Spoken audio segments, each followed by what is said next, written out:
Thank you, Renee.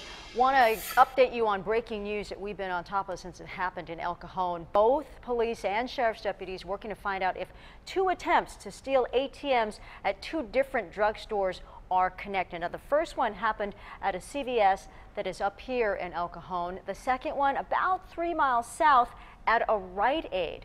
We have team coverage. Let's start with 10 News reporter Marie Cornell live at that CVS. Marie, what's happening at this point?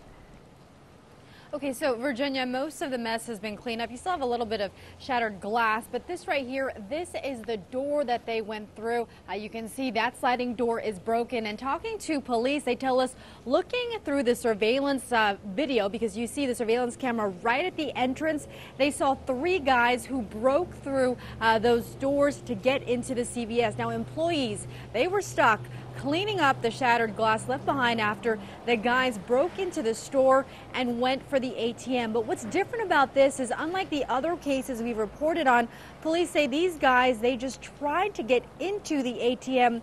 They were unsuccessful. They took off running. The alarm was going off, which is how police were notified. And as Virginia mentioned, a couple of miles away from here, there's another break-in. The officer here told me at this point they still aren't sure if they're connected. The big thing is going to be to compare the surveillance video from this place and the other. We're live from El Cajon this morning. Marie Cornell, 10 News. Let's get to the other now. That second attempted ATM theft just a few miles away, and 10 News photojournalist Paul Andreg there in our breaking news tracker in El Cajon at that Rite Aid. What are sheriffs saying there, Paul?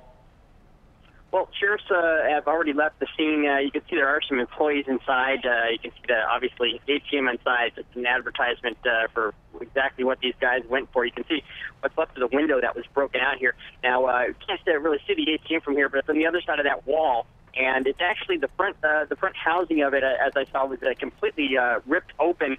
And apparently they looks like they didn't get anything from inside. Perhaps it's a little too strengthened for the methods they use. There's people here are going to be looking at surveillance video to see if they can get a description of them and see if they're related to the ones from the other store.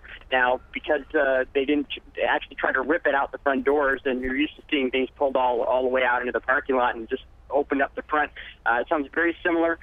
Time frames were about the same, so we'll see what the investigators say. It's either a freak coincidence or they are connected, Paul. All right, thank you very much. So.